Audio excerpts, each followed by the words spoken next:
orílẹ̀-èdè Amẹ́ríkà, àwọn ọmọ ogun orílẹ̀-èdè Amẹ́ríkà wọ́n tún ti tẹ̀lé yìí lónìí, wọ́n tún ti dé. Ṣé ẹ gbàgbé nínú oṣù kejì ni wọ́n kó bí igba ránṣẹ́. Lọ́kàn àwọn èèyàn ńgbà tí wọ́n dé, àwọn tí wọ́n bá wa ṣẹ́gun afẹ̀mí ẹni ṣòfò lélẹ́yìí.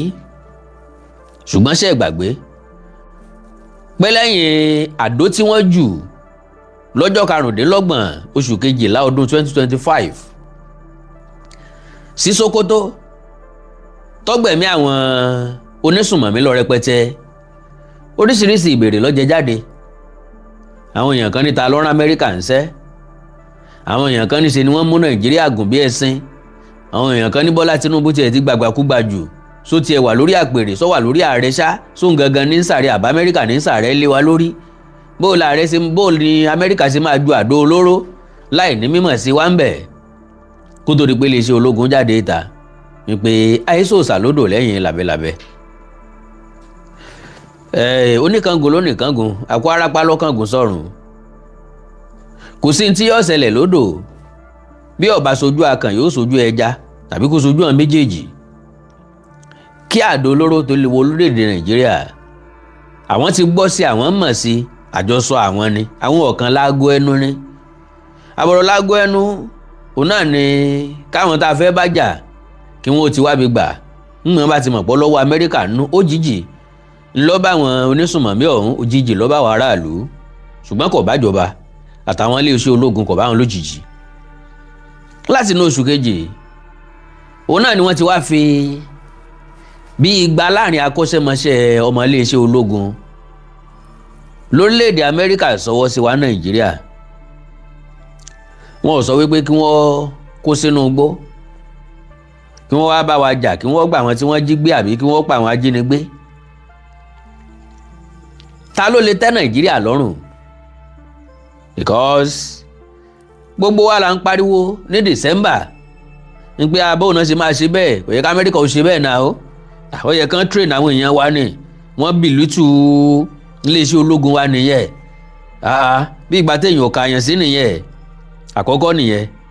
Ẹlẹ́ẹ̀kejì ni pé látàrí ìjínigbé tó gogò lórílẹ̀‐èdè Nàìjíríà, gbogbo wa náà là ń pé bá pa Nàìjíríà ò bá ká, wọ́n nílò ìrànlọ́wọ́ àwọn ilé òkèèrè kí wọ́n pè wọ́n kí wọ́n ràn wọ́n lọ́wọ́.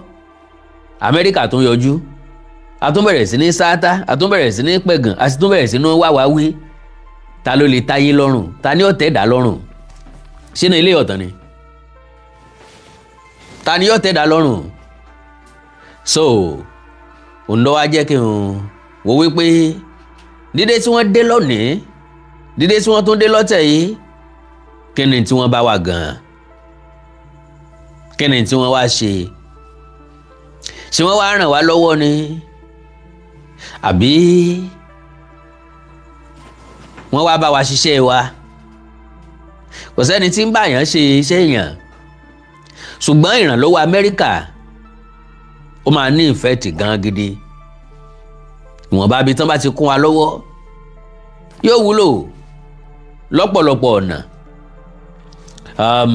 Kó tó di pé a máa sọ eléyìí òjùjùjù, ọwọ́ bá afurasí ọ̀daràn kan tí máa ń supply àwọn onísùnmọ̀mí.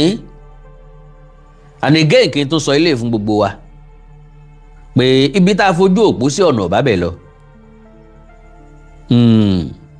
Ejò tí wọ́n kò ń bi tàná Kennedy ò ní pé bàbá sọ̀rọ̀ nípa báńdí, àwọn tá a kọ́kọ́ fọkàn sí náà ní Boko.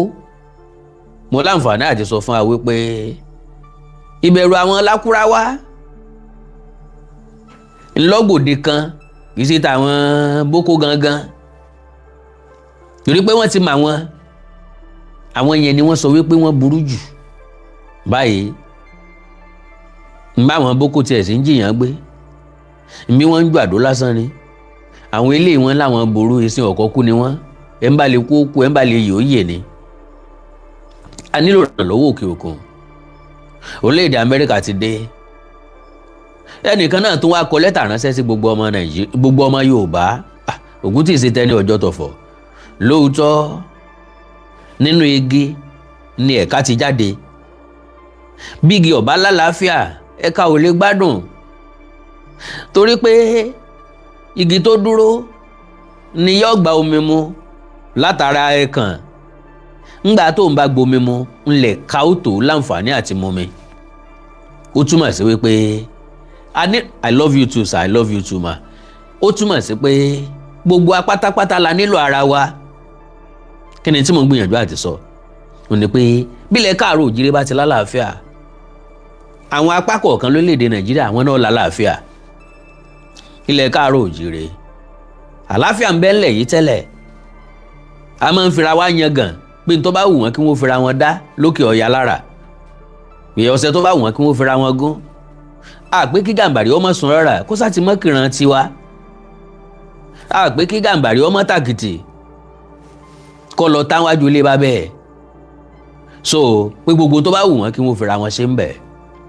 Ṣùgbọ́n látàrí ẹ̀sìn, ẹ má bínú, gbogbo àwa tí a jẹ́ ẹlẹ́sìn kan tàbí kejì, látàrí ẹ̀sìn oyin wa ti sọ adùn ẹnu. Lóòótọ́ àrọ́bà tí ń jáde tí ń fa àwọn oníṣẹ̀ṣe ṣe yẹ̀yẹ́, ṣùgbọ́n lónìí èmi sì lè fọwọ́ ẹ̀ gbáyà pé kò sí ẹ̀sìn tó dáa ṣùgbọ́n ìṣẹ̀ṣe bẹ́tà. Yes, kò sí ẹ̀sìn tó dáa, kò sí ẹ̀sìn kan tó lè gbà wá là wípé ẹ̀sìn báyìí o ló máa rescue ìran Yorùbá o, kò sí ẹ̀sìn náà, ṣùgbọ́n ìṣẹ̀ṣe bẹ́tà. Ìṣẹ̀ṣe ló ní ká méwé jágbá má ti jogbo, kápò papọ̀ kó ní tí ó ṣe bí èèyàn bá farapa. Ó láwọn ewé tí wọ́n jẹ́ pé tán bá fún, God bless ẹni tó fún mi ní stika yìí o, Mr. Ibrahim Ọládẹ́yìndé mi ní wáìntì. Àwọn ewé kan ń bẹ láyé àtijọ́, láyé ìgbà táwa máa ń ṣàgbàrú káàkiri, kò sí tó bá dójúgùn mi ó bá àpá àdá ń bẹ̀rẹ̀ pẹ̀tẹ́. A lè ṣe ká mọ̀ bẹ̀rẹ̀ àwa lójúgùn, kò sọ́gbọ́n tá a fẹ́ dá sí. Kí wá ṣe pé àjókòó kalẹ̀ àmọ́ sunkún àwọn ọ̀ráyè, torí pọ̀pọ̀lọpọ̀ táwọn ọmọ sin ní access sí àwọn ò ní sí. Ewé ọ̀sẹ̀ kò tún lásán, bàbá já àfọwọ́ ra báyìí yóò sun omi, àkọ́kọ́ kan omi ẹ̀ sójú ọgbẹ́ yẹn, yóò relief wa brother, yóò relief wa sister, kò ní ní wá lára tá a fi délé. Tá a bá tún wá fẹ́ ṣe dáadáa, a tún wá mú èlé tá ara yẹn tó fún omi yẹn, a tún nà fẹ́lẹ́fẹ́lẹ́ sójú ọgbẹ́ yẹn, yóò jìnnà. Sáwẹ̀ Bíbélì lájà lálẹ̀ mọ́ mójú ọgbẹ́, àbáwẹ̀ Kùránì lájà tá a lẹ̀ mójú ọgbẹ́, àbí sáàmù làákà bí kéwù làákà sí, ṣé tírà làákà sí ojú ọgbẹ́ tí ó sì ṣiṣẹ́. Now kí n tó sọ̀rọ̀ tí mo fẹ́ sọ, ẹ jẹ́ kí n sáré brief lé pápá gbólóhùn méjì péré ni. Ǹjẹ́ lẹ mọ̀ wípé àkọ́kọ́ ni pé ìdáni yóò pera rẹ̀ lẹ́rú. Ìkejì ni pé wọ́n á máa kí Ṣàngó lóòṣà tí búra ẹ̀sán wọ̀nyí. Ẹ̀sìn kan bẹ ńlẹ̀ yìí tó jẹ́ pé àwọn ẹlẹ́sìn ọ̀hún gangan ni wọ́n farabalẹ̀ ba ẹ̀sìn ọ̀hún jẹ́ fúnra wọn. Àwọn ẹlẹ́sìn gangan, àwọn tó lẹ̀sìn gangan kì í ará ìta o. Ìbínú yẹn ò ní wá láti ìta o. Ẹni tó ra stika fún mi, ẹ mọ̀ mí pé n ò lè ṣe kí n mọ́, kò ṣeé ṣe ni. So mi ń fẹ́ lu àmì fàágùn rárá o. Àwọn ẹlẹ́sìn ọ̀hún gangan ni wọ́n máa destroy ẹ̀sìn yẹn fúnra lára wọn ni wọ́n bà ẹ̀sìn yẹn jẹ́, because wọ́n ti ń tú ọ̀pọ̀lọpọ̀ àṣírí wọn. Bẹ́ẹ̀ bá gbàgbé ní 2018 ni mo jáde tí mo sọ̀rọ̀ lórí ẹ̀sìn fásọsì ìwé mímọ́, ṣé ẹ gbàgbé nígbà náà. Ṣùgbọ́n gbà tó yá àwọn èèyàn kan pé Mr. Awikonko ẹ fẹ̀sìn ńlẹ̀, Mr. Adéyínká Alálàbí, mi ò ní wáyé tìsà nígbà kọ̀ọ̀kan, ẹ jèrè gbogbo tó tara yín jáde, ẹ sì jèrè ara yín lágbára Ọlọ́run ó sì jèrè yín lágbára Ọlọ́run. Bákan náà ni Mr. Ibrahim Ọládẹ́yìndé, mi ní wẹ̀yìn náà tì, gbogbo ẹ̀yin tẹ̀ ń ra síkà fún mi ní wáyé tì, iná ò ní tán wò yín pápápá. ẹ já kúrò lórí ọ̀rọ̀ tẹ̀lẹ́sìndé kí n sáré jẹ́ iṣẹ́ tí mo fẹ́ jẹ́. ẹ jẹ́ ká kọ́kọ́ gbọ́ lẹ́tà yìí ká tó sọ̀rọ̀ nípa pọ́ìntì méjì tó kù, ká sọ̀rọ̀ nípa orílẹ̀-èdè Amẹ́ríkà tí wọ́n dé sílẹ̀ wa, ká dẹ̀ sọ̀rọ̀ lórí ti ẹni tọ́wọ́ sìnkún bà àti tán bá lọ́wọ́ ẹ̀. So now lẹ́tà tó nítọ̀ ń kọ òun náà lélẹ́yìí: Yorùbá self-preservation is not hypocrisy.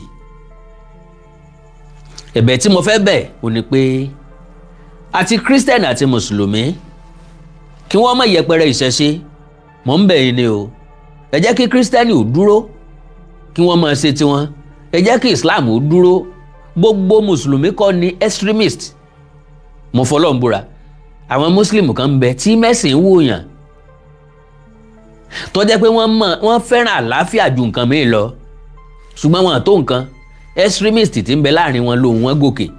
Àwọn Mùsùlùmí alálàáfíà àwọn ìpariwo wọn yìí sọ̀rọ̀. Kírísítẹ́nì tiẹ̀ sọ̀rọ̀ ní tiwọn. Extremist kọ̀ọ̀kan ni wọ́n wà nínú ẹ̀sìn Christianity ní tiẹ̀. Àwọn oníṣẹ̀ṣe kò sí extremist kankan láàrin wọn. Mùsùlùmí lọ pọ́ǹchì wọn tán fi jáde sórí ìtàkùn ayélujára tí wọ́n fi déédéé sọ̀rọ̀ Mùsùlùmí déédéé sọ̀rọ̀ Islam. Wọ́n ń jáde pẹ̀lú point táwọn Muslim náà ń bọ́ tírẹ̀sẹ̀ ni. Ṣètìlí bọ́ yàtọ̀ síra wọn. Oníṣẹ̀ṣe ò déédéé jáde. Ẹ̀yin lẹ́ ń tákò wọn kí wọ́n má bodò kí wọ́n má bọ̀ sún. Òwò kì í fún òwò lọ́rùn. Kí wọ́n má bodò kí wọ́n má bọ̀ sún. Kí wọ́n má sóògùn ẹ̀ mọ̀ pé wọ́n lẹ́lẹ́bọ. Míwá ẹ̀yin náà dẹ̀ ń gba bẹ́ẹ̀ kú wọlé lọ bá wọn nínú kọ̀rọ̀. Wọ́n ń sóògùn fún ẹ̀yin gan sóògùn. Àrílára yín tó sọ síta sórí social media pé tán bá fóun láyé ta pé òun ọgbà á. Ó láwọn ẹlẹ́hà ń bẹ́ńlẹ̀. Àwọn ọmọ ń bẹ́ńlẹ̀ ọ̀fẹ́ kan fojú sunkún òun. Mọ́ bá fóun láyé ta tán bá sọ pé kóun wá sín gbẹ́rẹ́ wọn ó sin. Lára wọn ni wọ́n arrest ta lọ́lọ́run nílọrin jò ní. Gbogbo fídíò ẹ̀ ni mo ní lọ́wọ́. Mo ń compile ẹjọ́ torí gbà tí wọ́n bá jọ ìyá wọn MS Baba. Ọmọkùnrin o, that guy is very very wonderful, doing wonderfully well. Àwọn tó bá kórìíra ẹ̀ wọ́n kórìíra ẹ̀ fọ̀ yé. So MS Baba bọ̀ bá ń gbọ́ I am coming. Mo ti sọ lórí program jọ kan pé mo fi ṣàwàdà pé I am coming for you. I am not coming for you. I am coming to join you. So now pápápá ẹ má jà ábà kankan jẹ́ ẹ̀já fi gbogbo ẹ̀ lẹ̀ kwalì lálàáfíà. Yorùbá self-preservation is not hypocrisy by Ọlátayọ̀ Ògèdèngbé Esquire. God bless ẹ̀ńtọ́ kọkànlẹ̀ yìí gbólóhùn tó kéré ni kọ̀pọ̀ púpọ̀ ẹ̀já farabalẹ̀ bí ìyàwó tó fowó ọbẹ̀ dájọ́ bí ó ṣe máa gbọ́ kò bá kùn gbé ọ̀rọ̀ látẹnu mọ̀lẹ́bí ọkọ rẹ̀ nígbà bá fowó ọbẹ̀ dájọ́ sọ́kọ ò ní jẹun ṣé kò ní mújà wá sáwọn ẹbí ò ní sọ̀rọ̀.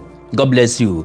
Ògùn wà ògùn òṣì ọmọ Yorùbá ẹ gbìyànjú láti wọ ohun tó sọnù ní ìwákùwà.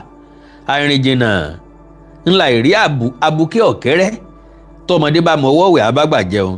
Ẹ wá àwọn àgbà Yorùbá lọ. Àgbà kì í tán lórílẹ̀ ni Yorùbá ń wé. Àwọn àgbà rere sì ń bẹ nílẹ̀ Yorùbá wọ́n ń bẹ nílẹ̀ Yorùbá ṣùgbọ́n àwọn àgbà rere wọ́n ti wọnú ẹ̀sìn míì. A lè bá nǹkan kan lọ wọn mọ́. Àwọn àgbà tí wọ́n láwọn nǹkan yìí lọ́wọ́ àwọn tó wọnú ẹ̀sìn míì wọn ò jẹ́ kí wọ́n thrive ní time tó yẹ kí wọ́n fi ilẹ̀ fọ́mọ. Ọmọ tó yẹ kí wọ́n fi ilẹ̀ fún àti mú lọ lé kéwú. Ọmọ tó yẹ kí wọ́n fi ilẹ̀ fún oní ń control sáfíìsì nínú ṣọ́ọ̀ṣì. Oní ń control Sunday school kan tó bẹ̀rẹ̀ ìsìn ní ṣọ́ọ̀ṣì. So irú ọmọ bẹ́ẹ̀ ò láǹfààní àti gba nǹkan kan. Dojúmọ́ ni máa ń dùn mí pé àwọn àkáǹtì oògùn tí ń bẹ lọ́ọ̀ mi mo dáná sun. Dojúmọ́ ni mo sì máa ń sọ pé ẹ̀gbọ́n mi kan ló jẹ́ kí n dáná sun. Tí n bá sọ nìsín àwọn náà lè máa wò mí wọ́n kàn máa rẹ́rìn ni pé ọ̀rọ̀ iṣẹ́ tán nù mí bó ni mi ṣe gbàgbé ọ̀rọ̀ báyìí ó ń dùn mí ni. Ìdí tọ́jú ọmọ dùn mí ni pé àwọn tí ń bẹ ń bí àdánwò ọjẹ́. So gbogbo àwọn tí wọ́n wá ń béèrè lọ́wọ́ ní ìsìn pé kí bàbá wa Fáyẹmí Ẹlẹ́bùúbọn kí wọ́n jáde àwọn ọba tí wọ́n sọ pé kíni kan kí wọ́n jáde kí wọ́n bá wọn lé àwọn Boko Haram àtàwọn bandits kúrò nínú igbó.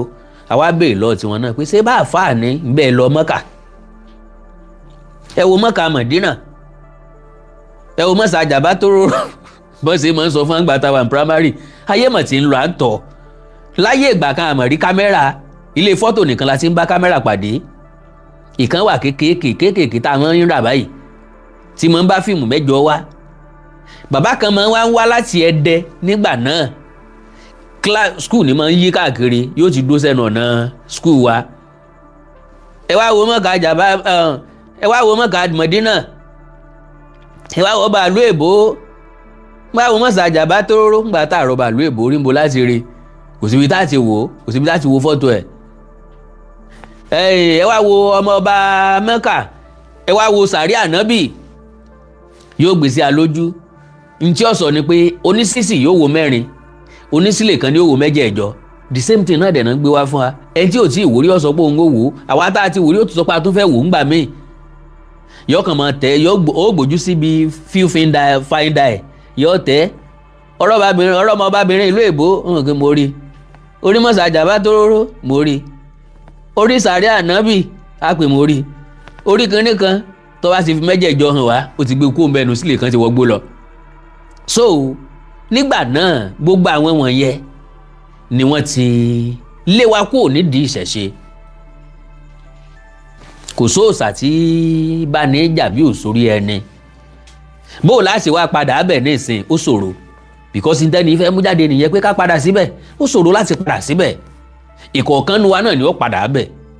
Now níjẹta ńlá àwọn onísùnmọ̀mí kọlu ikọ̀ olóyè Sunday Adéyẹmọ Ìgbòho Ìró Ẹkùn.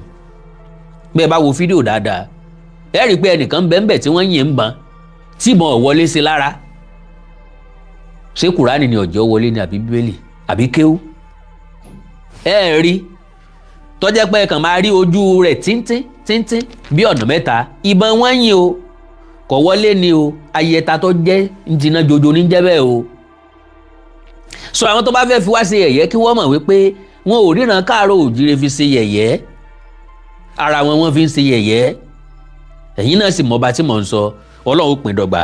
Pápápẹ́ jẹ́ ká gbọ́rọ̀ ẹni yìí, ń fẹ́ jẹ́ kọ́rọ̀ mi ó pọ̀ jù kẹ́ ẹ lè tètè lọ sùn. Ó ní ẹ wá àwọn àgbà Yorùbá lọ, àgbà kì í tán lórílẹ̀, àgbà ò tán lórílẹ̀, ṣùgbọ́n àwọn àgbà tí ń bẹ ńlẹ̀ yìí kò sí tán fẹ́ ọ̀fà wa mọ́. Ẹ rí láti ìgbà tí Abraham Adésànyà ti lọ, ẹgbẹ́ Afẹ́nifẹ́re lólórí kò dàbí mọ́. Bàbá wa Pa Fáṣọ̀rántì ó pé ká tó mọ̀ wípé àwọn lólórí ẹgbẹ́ Afẹ́nifẹ́re. Bàbá Ayọ̀ Adébánjọ là ń wò. Bàbá Ayọ̀ Adébánjọ ti ṣe tiwọn, wọ́n ti fọwọ́ okùn lélẹ̀, bàbá ti lọ, kò sí òkìkí kan lórí inú ẹgbẹ́ Afẹ́nifẹ́re mọ́. Ẹ̀gbọ́n mi Yínká Odùmákin ó ti fọwọ́ okùn lélẹ̀, kò sí ariwo nípa ẹgbẹ́ Afẹ́nifẹ́re mọ́. Ńgbà tí Yínká Odùmákin jẹ́ publicity secretary ẹgbẹ́ Afẹ́nifẹ́re, òkìkí ẹgbẹ́ Afẹ́nifẹ́re kan, kò sí tí ó ṣẹlẹ̀ ńlẹ̀ yìí tí wọn ò ní pẹ́ ẹgbẹ́ Afẹ́nifẹ́re sí. So ẹ̀rí mi mọ̀ wípé àwọn èèyàn kan kọ̀ọ̀kan ti lọ́nlẹ̀ yìí, àwọn tó wá sẹ́kù wọn ní tán fẹ́ ọ̀fà wa ni òjò yọjú síta ni òjò á dá wọn mọ̀. Torí bẹ́ẹ̀ yẹn lè gbá bọ́ọ̀ ju Messi lọ, tó lè score ju Ronaldo lọ, ṣùgbọ́n tó ọ̀gbá ní gbangba ká yí orí ọ, kò sẹ́ni tó mọ̀ pé ó ní. Now ẹ jẹ́ tẹ̀síwájú, ó ní Fulani bandits demand 15 million naira as ransom for the release of a victim. Does it not make sense for potential victims to invest a fraction of that amount in securing and fortifying themselves beforehand? Mo fọlọ́ ń búra, tá a bá sọ jákèjádò lẹ káàárọ̀ òjíire, kò ṣàì ní sí àwọn alágbára kọ̀ọ̀kan tí ó ṣẹ́kù, tí wọ́n rí, tí wọ́n dá, tí wọ́n mojú àwọn oògùn tán mewé tán megbò dáadáa. Ǹjẹ́ a lọ bá wọn? Ǹjẹ́ a béèrè lọ́wọ́ wọn? Ǹjẹ́ a lọ béèrè ìrànlọ́wọ́ lọ́wọ́ wọn? Because majority àwọn àgbà ńlẹ̀ yìí wọ́n á dúró ní dúró wípé ó rìn ni kò tí ì já ń jẹ, bó bá já ń jẹ ẹ mọ̀ bí tó yẹ kẹ́ ẹ wá. Onírọ́ lọ́pọ̀ jù, àwọn tí ó jẹ lọ́pọ̀ jù, àwọn ni máa ń sábà ń ṣe kínní lórí social media. Bó o láṣẹ mi lé àwọn kan bẹ tó jẹ́ pé ó ní dán lásán ni wọ́n. So àwọn àgbà yìí sì wà, bó o láṣẹ mọ̀ wọ́n, ǹjẹ́ a lọ bá wọn, ìgbé ayé wo ni wọ́n ń gbé, ṣé wọn ò ti fẹ́ kú tán? Ọlọ́run ràn wá lọ́wọ́. Does it not make sense for potential victims to invest a fraction of that amount in securing and fortifying themselves beforehand? Ìgbọràn sàn jù ẹbọ rírú, ìmúra ilẹ̀ ó sàn ju ká mọ wọ́nà àbáyọ. Medicine after death tí wọ́n ń pe eré àsápajúdé ńgbà tí nǹkan ti ṣẹlẹ̀ sí ni, tàwa ń sá kíjokíjo káàkiri. As the Yorùbá say, and I quote, ibi tí gbanigbani wà ní panipani wà, nbí panipani náà sì ń bẹ náà ní gbanigbani wà. We must confront realities as they are, not as we wish them to be. What made Sunday Igboho a respected figure among many Yoruba people is his courage preparedness, fortification and unwavering commitment. Kò síbi tẹ́ fẹ́ yọ̀ Ìgbòho sí. Àsán ọkàn akin o tí máa ń jíǹjà ẹlòmíì tí ó pe ẹlòmíì náà pé mi náà lè ṣe é, Ìgbòho ló ní. So n tó jẹ́ kó dá yàtọ̀ nìyẹn, n tó jẹ́ máa dárúkọ ẹ̀ nìyẹn. Kò make sense, kò ní make sense.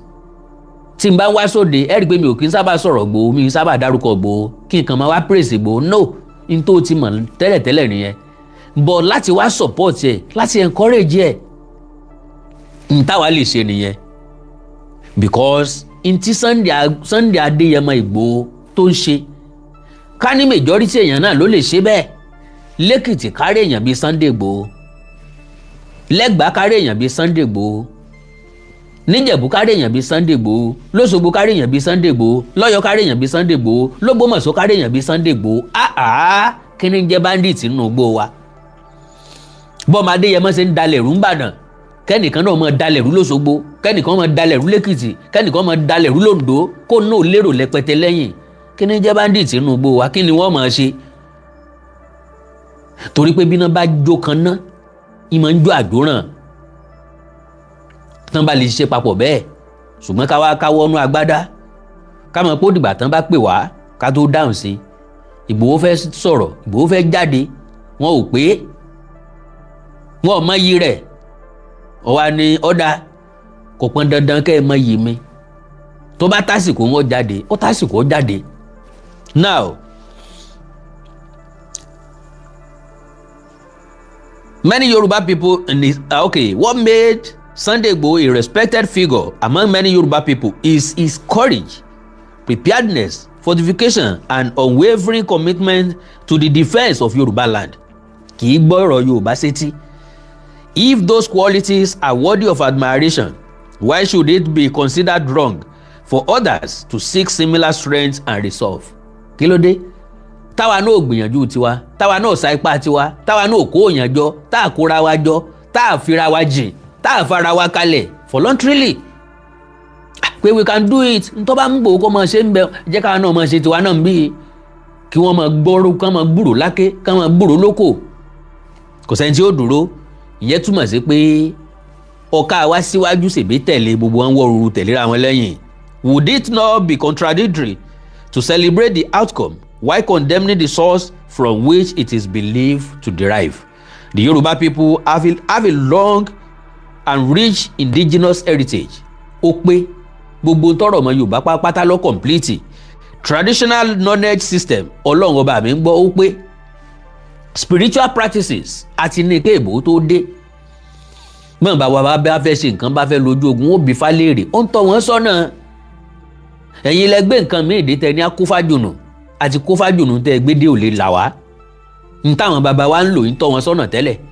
Bí wọ́n bá fẹ́ mọ́ba ni wọ́n ń lò. Ńjọ́ tó yẹ ọba ti di tí gọ́vnà píìkì láti di wàhálà ló ti di wàhálà.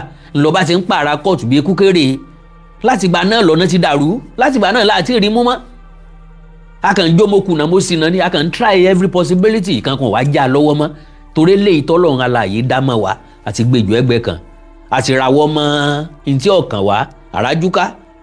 Àti rájúká lọ gba nǹkan wá láti Mọ́kà. Àti rájúká lọ gba ti Ísírẹ́lì. Látìgbà náà láti wọ̀rọ̀ ẹ̀bí ẹkún àpòkọ jẹ́. Látìgbà náà láti wà vulnerable.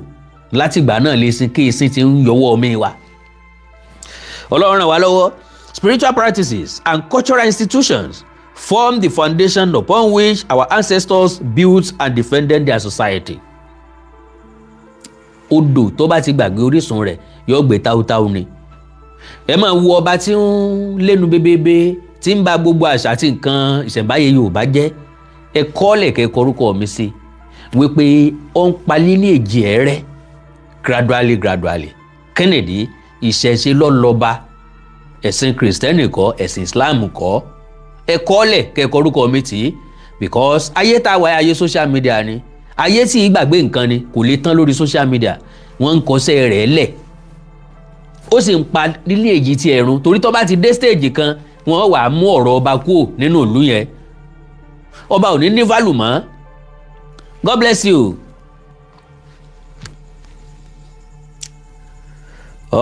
Mr. Samson Ọlásùnkànmí mi ní wáyé tì Kennedy ọba ò ní nítumọ̀ mọ́ because n tó gbé ọba dání, n tó gbé ọba wá, n tó mú ọba jáde, ibi tá a ti fa ọba yọ, ọba yẹn ti ń parẹ́, ó ti ń ba ayé ẹ̀ jẹ́, ó ti ń dismantle ẹ̀ níta gbangba. Ó wá rò wípé ọba kan ló ń ba tiẹ̀ jẹ́, àbáwọn èèyàn kan ló ń ba tiẹ̀ jẹ́, àbáwọn àṣà kan ló ń ba tiẹ̀ jẹ́. Ó rò pé ó ń gbé ẹ̀sìn kan lárugẹ, ẹ̀sìn tó gbé dání o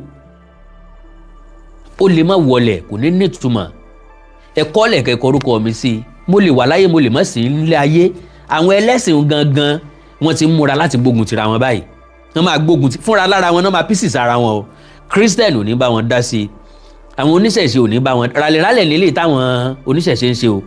Àwọn ẹlẹ́sìn gangan náà máa destroy ara wọn. Ẹ̀jẹ̀ àjọ mọ́wọ́lé rán ká mọ́ ti gbọ̀dọ̀ ká máa wòran. Now the monuments, shrines, wọn gbogbo ẹ̀ náà ti parẹ́, and the historical relics scattered across Yoruba land remain enduring reminders of our origins and identity. A ti parẹ́ pátápátá. We've lost our identity. Kò sí nǹkan tí ń jẹ́ orísun mọ́, kò sí nǹkan tí ń jẹ́ orírun mọ́. Oríṣiríṣi ẹ̀sìn tán mú wọlé yìí, wọ́n ti fi mú oríṣiríṣi àṣà wọlé. Ẹlòmíì ò fẹ́ dórúkọ baba ńlá bá bẹ́ẹ̀ mọ́. Obìnrin ìbò ń fẹ́ change orúkọ, ẹ̀sìn ti jẹ́ kó rí orúkọ yẹn gẹ́gẹ́ bí orúkọ tó gbé ègún lérí. Ìran wọn parẹ́. Wọn ní níran mọ́ because ìgbà tí tó bá mú orúkọ tiẹ̀ gangan tó sọ di surname àwọn ọmọ ẹ̀, àwọn tẹ́jọ́ ń jẹ́ surname yẹn ó ti jára ẹ kúrò lára wọn. Àwọn ọmọ ẹ̀ ò ní bá wọn pàdé lọ́jọ́ iwájú kán wá béèrè pé wo ni tọ̀dọ̀ tiẹ̀ ń bẹ̀. Surname Ògúnyínká, bẹ́ẹ̀ máa ń jẹ́ Ògúnyínká tí mo wá pàdé Ògúnyínká kan l'Amẹ́ríkà, ìbéèrè mi ni pé sorry sir o, Ògúnyínká èwo ni o? Wọ́n á sọ pé Ògúnyínká kan náà ní Kírun ni, Ìkírun lèmi náà, Ògúnyínká dẹ̀ ní surname mi. Wọ́n wá òpè dúró o, kọ́ mọ̀ jẹ́ pa àtàn o, kọ́ mọ̀ jẹ́ pa relate o, kọ́ mọ̀ jẹ́ pa ṣe kinní kan o. Kò sí ọmọ Yorùbá tí ó fẹ́ fẹ́ obìnrin tí ò ní béèrè ìlú ẹ̀, tí ò ní béèrè rẹ̀, tí ò ní béèrè ibi tó ti wá compulsorily. So wẹ́rẹ́dẹ̀wẹ́rẹ́ wọ́n ti ń palí ní èjì yẹn rẹ́ lọ, ẹ máa bá lọ, kálukú ọba ń bẹ̀. Èmi ò ní change ẹ̀ lọ́dọ̀ tèmi, ó kọ ọ̀ràn mi o náà làwọn ọmọ mi ọmọ ẹ̀ ń jẹ lọ, ká máa keep ẹ̀ flowing. Now I do not believe that adherence to any religion should compel us to reject or disparage the heritage of our forefathers. Honestly, kéèyàn jẹ́ Christian kó jẹ́ Mùsùlùmí kò túmọ̀ sí pé ká pa àṣà ìrandíran wa rẹ́ rárá. Now, respect for one's roots is not compatible with personal faith. Ọ̀tọ̀ níran, ọ̀tọ̀ lórírun, ọ̀tọ̀ lórísun, ọ̀tọ̀ lẹ́sìn. Ẹ̀sìn ní ta nígbàgbọ́ nínú ẹ̀, kálukú ló lè nígbàgbọ́ nínú different ẹ̀sìn. Àwọn kan sì ń bọ Èṣù dòní, àwọn kan ń bọ ya dòní, àwọn kan ẹ̀sẹ̀ parí ọdún Ifá ni, àwọn kan ń ṣọ̀ṣun, wọ́n ń bọ̀ Ṣun, wọ́n ń bọ Yemọja, wọ́n nígbàgbọ́ nínú ẹ̀, wọ́n sì láyọ̀ láti máa sìn. Ẹ má discourage wọn, ẹ má pè wọ́n lẹ́lẹ́bọ, ẹ ń pè wọ́n lẹ́lẹ́bọ lọ́jẹ́ kan síjú sí i. Now,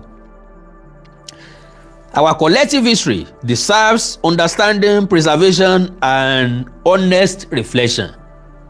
Ọlọ́run ọba mi ń gbọ́, ká lọ́lọ́ ń ṣe mí lólówó ni. Àwọn ìtàn ilẹ̀ Yorùbá kan ń bẹ, ń bá sọ di eré àgbéléwò. Àwọn complete ìtàn kan ń bẹ tí ń bẹ lọ́wọ́ mi. Táwọn èèyàn ò kì í portray ẹ̀ bó ṣe rí, ń bá portray ẹ̀ ṣùgbọ́n wò ló lọ. Ọlọ́run ràn mí lọ́wọ́. Now, understanding, preservation and honest reflection. Wọ́n bá wa ìparọ́. Òótọ́ jẹ́ wọn lọ́wọ́ bíi kà sí nǹkan. Ẹ̀sìn míì lámúdé ńlòótọ́ wọlẹ̀ ńlẹ̀ Káàárọ̀ Oòjíire. Ẹ̀sìn míì lámúdé ní jìbìtì dé. Ẹ̀sìn míì lámúdé ńlòpùrọ́ dé. Ẹ̀sìn míì lámúdé ńlẹ̀ tán wọlé. Wọ́n bá wa ìtanra wọn tẹ́lẹ̀tẹ́lẹ̀. Wọ́n ìparọ́ fúnra wọn tẹ́lẹ̀tẹ́lẹ̀. Wọ́n ìjalè ara wọn tẹ́lẹ̀tẹ́lẹ̀. Ṣùgbọ́n nísìnyí wọ́n ń wọ ṣọ́ọ̀ṣì wọ́n ń jẹ́ aago lọ, wọ́n ń wọ ṣọ́ọ̀ṣì wọ́n ń gbé setting drum lọ, wọ́n ń wọ mọ́sáàsì wọ́n ń kó àgé lọ, wọ́n ń wọ mọ́sáàsì wọ́n ń gbá aago lọ, wọ́n ń wọ mọ́sáàsì wọ́n ń kẹ́ni lọ. Kò sí èèyàn tó dájúdájú tí ó mú nǹkan di ògún nígbà tí ìsìnkú fẹ́ jẹun láyé ó fẹ́ gbọbẹ̀ lọ́run. Ìbẹ̀rù wà. Nǹkan bá pààlè lé láyé àtijọ́ kò sẹ́ni tó bẹ́ẹ̀ tí ó mú. Dẹ́rìn kan pọ̀ mò ń bọ̀ láti ilé ìwé lọ́sàn-án ọjọ́ tá a wé ni.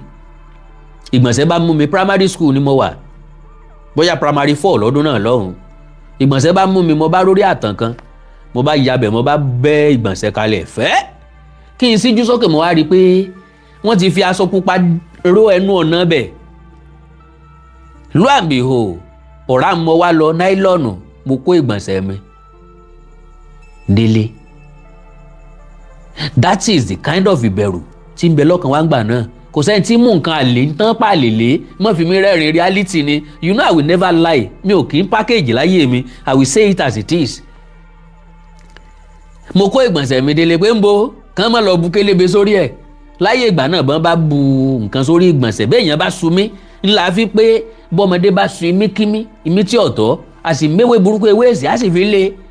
Láyé ìgbà náà bí èèyàn bá gbọ̀nsẹ̀ síbi tí ọ̀dà báwọn òbí wa bá pé tá ń yàgbẹ́ bí o ọmọ wo ló yàgbẹ́ bí o bọ́ọ̀ bá ti sọ̀rọ̀ wọn á lọ́mọ wọn sọ̀rọ̀ fúnra lára ẹ̀ wọ́n bọ̀ kànkan lé ìdí ọ̀ wà yọ òròbó fúnra lára ẹ̀ ló wọn á ní kán lọ fi nǹkan kan tì í kán ẹ̀rọ rẹ̀ ọlẹ́rọ ẹ ṣe báyìí ẹ fi kàn orí ẹ̀ yọ wọlé padà yóò sì wọlé padà ìran káàrò òjìrè ní jẹ́ bẹ́ẹ̀ gbogbo ẹ̀ láti dànù sẹ́gbẹ́ kan ẹ má fi mí rẹ́rìn ẹ má fi mí ṣe ẹ̀yẹ kò sí wàhálà. Ilẹ̀ Yorùbá ò ní parun nígbà tèmi ìwọ náà ń kọ́ gbogbo àná la máa ń sọ bẹ́ẹ̀ Yorùbá shall not perish in my lifetime. What about you? Let us therefore be mindful of what we hear and how we hear. We must deliberate carefully on what we embrace and allow wisdom to guide our choices and actions. Ọlọ́run ràn wá lọ́wọ́ lẹ́tà tí onítọ̀hún mú wá fún ìran káàró òjìrè that is by Ọlátáyọ̀ Ògèdèǹgbé Esquire. Àláfíà Olódùmarè kó máa bá ń bá bàbá yìí níbi tán bá wà. Ọ̀rọ̀ ńlá ni wọ́n sọ ó kéré lóòótọ́ ṣùgbọ́n ó ní kìmí ó sì ní point tọ́pọ̀ pápápá ni wọ́n ṣe ibi tí mo fẹ́ lọ tẹ́lẹ̀tẹ́lẹ̀ kí n tó yà ń bẹ̀ mo gbọ́dọ̀ jẹ́sẹ̀ yẹn fún yín ni bọ́ bá wù yín ẹ gbọ́ o bọ́ bá wù yín kẹ́ ẹ má gbọ́ o kì í ṣe èmi sá ti sọ tọ̀dọ̀ mi mo rí ó ní ìtumọ̀ mo fi mú wá. Now eléyìí ọmọ onísùnmọ̀mí tí wọ́n arrest God bless you sir God bless you ma. Nigerian Army intercepts terrorist logistics supplier, recover 150 combat boots in Zamfara. June 25, 2026. Troops of Sector 2 of the Operation Fansa Yamma have arrested a suspected logistics supplier to terrorist group and recovered 150 pairs of combat boots. Ẹ ti máa rí picture lórí thumbnail mi. And other tactical items in Zamfara. Gbogbo ẹ̀ náà lè máa return display síbẹ̀. This is contained in an operational report made available to the news agency of Nigeria on Thursday. According to the report, the suspect was apprehended along the Sokoto-Gusau road during a routine stop and search operation conducted by troops on Wednesday. Because tẹ́ ẹ bá wò dáadáa, tá a bá rí camouflage lọ́rùn àwọn onísùnmọ̀mí yìí tán wọ kámò sọ́jà tán wọ yúnífọ̀mù sọ́jà tán dé fìlà sọ́jà á máa wò pé nbò náà ti rí sáwọn sọ́jà ló kó fún wọn wọ́n ń rà ní tuntun ni o àwọn èèyàn kan ló ń kó fún wọn àwọn èèyàn kan ló ń tà á fún wọn o ní ready made o complete aṣọ sọ́jà ni ibi tán bá ti wá rí àwọn ọmọ. The army stated that the suspect was travelling in a Honda Civic vehicle when soldiers discovered a cache of military-related items concealed in the vehicle. They said, and I quote, items recovered from the suspect included 150 pairs of combat boots, 3 jackknives, 3 electric shockers, a tear gas canister, a military beret, and a belt. Troops also recovered 2 Android mobile phones, an iPad, a digital wristwatch believed to be of intelligence value. Àwọn boko, àwọn bandi wọ́n ń lo intelligent value wristwatch. Aago tó jẹ́ pé bóyá bó bá ti wà lọ́wọ́ wọn tán bá ti ń sọ̀rọ̀ àwọn ẹgbẹ́ wọn máa gbọ́. Aago tó jẹ́ pé bóyá bí èèyàn bá wà ní iye kìlómítà kan sí wọn yóò mọ̀ fún wọn ní sáìn pé ọ̀tá wà nítòsí o ọ̀tá wà nítòsí o. Alright, iléeṣẹ́ ológun wa sọ ìtàwọn náà ní lọ́wọ́. The report described the arrest as a major breakthrough in ongoing efforts to dismantle logistics and supply networks supporting terrorist and bandit activities across the northwest. Bẹ́ẹ̀ bá dẹ̀ sọ̀rọ̀ ẹ sọ pé Tinubu ò ṣe nǹkan kan. Tinubu ń gbìyànjú, àwọn tó ránṣẹ́ náà ń gbìyànjú, nǹkan ti bàjẹ́ kọjá àlà kó tó dé. Yóò rí rescue díẹ̀ kó tó parí ọdún 4. Yóò gbìyànjú rescue eléyìí tó kù tó bá parí ọdún 8. God bless you. It's noted that disrupting the movement of equipment and supplies to criminal elements was critical to weakening their operational capabilities and limiting their ability to launch attacks. pọ́n bá ń kọ́ lù wọ́n lọ́tún ló sì bẹ́ẹ̀ kò ní fún wọn lóore ọ̀fẹ́ láti máa re-strategize yóò máa dí agbára wọn kù. mò ń wo fídíò kan níbi táwọn báńdí tí wọ́n ti ń ti alùpùpù ọ̀kadà wọn lọ wọn ò répo sínú ẹ̀ tó bá jẹ́ ńgbà kan ni epo ń flow sí Chad, epo ń flow sí Niger, epo ń flow sí Cameroon, gbogbo yẹn ni Bọ́lá Ahmed Tinubu ló ti ṣẹ́ wọn léegun ẹ̀yìn bẹ̀. so gbogbo àwọn nǹkan yẹn wọ́n máa dín activities wọn kù pẹ̀lú ògo Ọlọ́run. According to the report, okay, the suspect is in military custody undergoing further investigation while the recovered items have been secured as exhibits. The army added that the operation underscored the effectiveness of intensified stop and search operations being conducted under Operation Fansan Yamma to deny terrorists freedom of movement and access to operational resources. It reaffirmed the commitment of the armed forces of Nigeria to sustaining pressure on terrorist groups and their collaborators in order to restore peace and security across Zamfara State and the wider Northwest region. Now, tí àwọn ọmọ ogun orílẹ̀-èdè Amẹ́ríkà, thank you sir, God bless you sir, àwọn ọmọ orílẹ̀-èdè Amẹ́ríkà tí àwọn wọlé wá now ń bọ̀ ẹjẹ́ àka tòní ni o, tòní tí wọ́n dé ni o.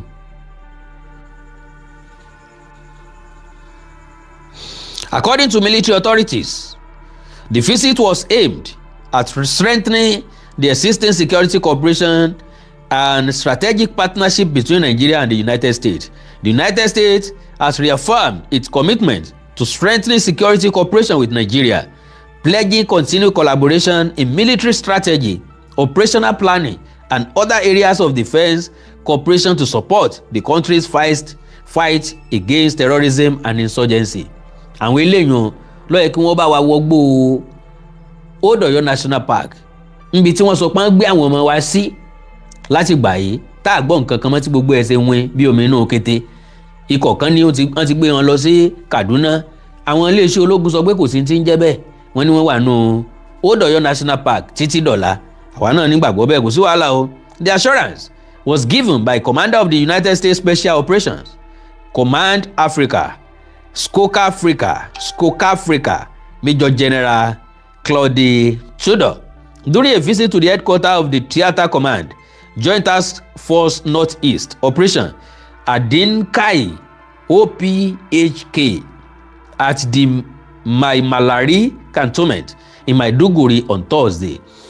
According to military authorities, the visit was aimed at strengthening the existing security cooperation and strategic partnership between Nigeria and the United States. It was noted that this is in furtherance of ongoing efforts to combat terrorism and insurgency in Northwest àbí Southwest ńkọ́ ẹ má fọ́ ń bò. During the engagement, Major General Tudor commended the Nigerian military operation Adinkai for its operational achievements and described the collaboration between the United States and Nigeria as a model of effective military partnership in fight against insurgency.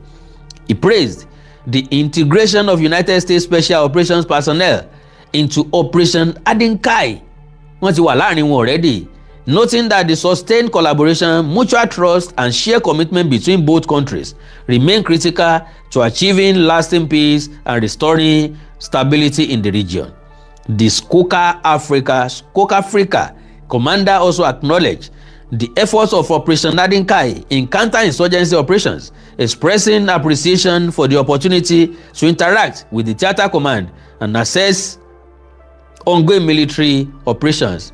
Major General Tudor further reaffirmed the commitment of the United States to supporting Nigeria through enhanced collaboration in military strategy, operational planning, and other areas of defense cooperation.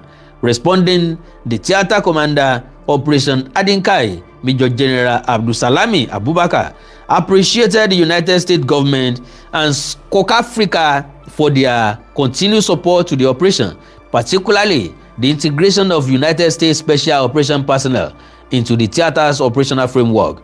He said the partnership has significantly enhanced the operational effectiveness of Operation Adenkai through both kinetic and non-kinetic operations, while stressing the need for additional capabilities, especially in advanced technological support, to further improve operational outcomes.